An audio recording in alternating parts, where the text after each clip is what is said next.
Claire had never lived alone before. At 26, she was finally able to afford her own place, a third-floor apartment in an aging gray brick complex in downtown Indianapolis. It was nothing fancy. The paint peeled in the stairwell. The floor creaked in odd places, and the heater made a faint wheezing sound when it kicked on. But it was hers, and after a tough breakup and a long stretch of couch surfing, she needed the silence. The first few nights were uneventful. She unpacked, lit candles, arranged her bookshelves, and even started sleeping better. It was cozy in a drafty, vintage kind of way.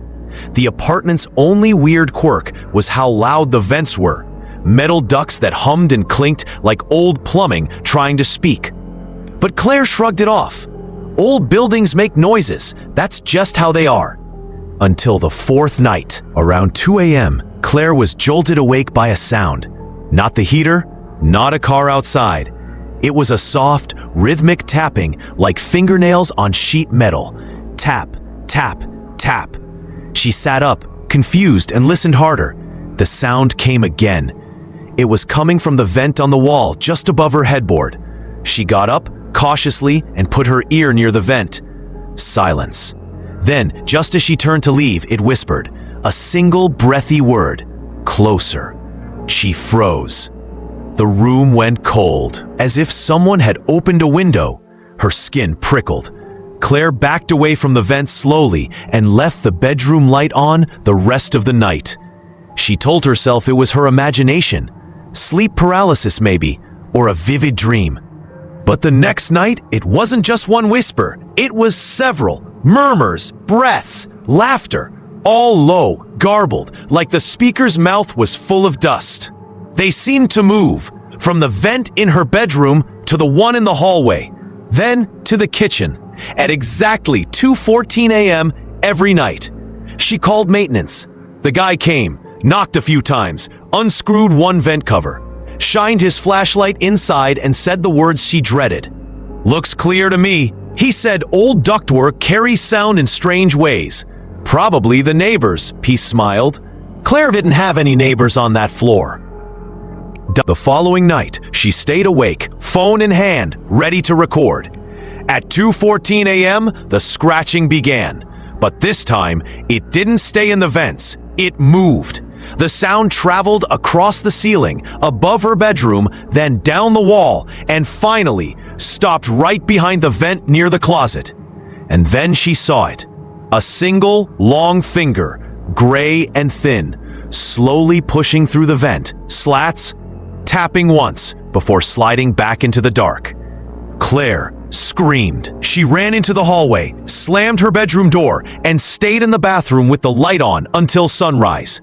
The next day, she called the landlord in tears, begged him to check the building's crawl space, ducts, anything. He brushed her off. Again. She was starting to realize no one would believe her until it was too late. By now, she barely slept.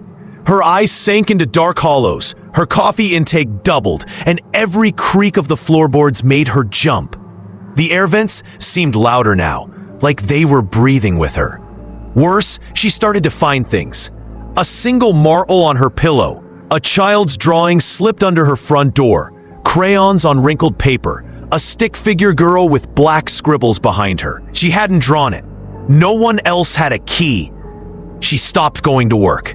She installed 2 cameras, one facing the bedroom vent, the other facing the living room. That night, she didn't sleep. She waited. At 2:14 a.m., the camera in the bedroom triggered. Claire watched in horror as the vent cover unscrewed itself, slowly, quietly, and something slithered out. It wasn't a man. It wasn't even fully solid. A figure of stretched, sinewy limbs and vacant eye sockets crawled onto her bed and sat. It didn't move. It just stared at the camera with its hollow face. After 5 minutes, it crawled back into the vent like it had never been there. The next morning, Claire bolted. She didn't pack.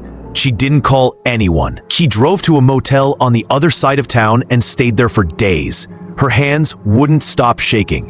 When she finally returned to grab a few things, The building manager met her at the entrance. He was pale, quiet. He said the unit had been locked from the inside, but the maintenance man had found something. All the vents were ripped off.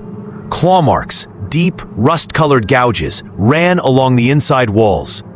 In the crawl space, under the building, they found a pile of clothing. Not her clothes. Tiny things. Shoes, pajamas, bits of fabric and children's toys, half melted, scorched. And a note, scribbled on the wall in black marker. It waits until you hear it. Then it learns your name. Claire never went back. She changed her number. She deleted her social media. She moved to another state, but sometimes she still swears she hears it. Through the bathroom vent in her new apartment, at exactly 2:14 a.m. Just one word: closer.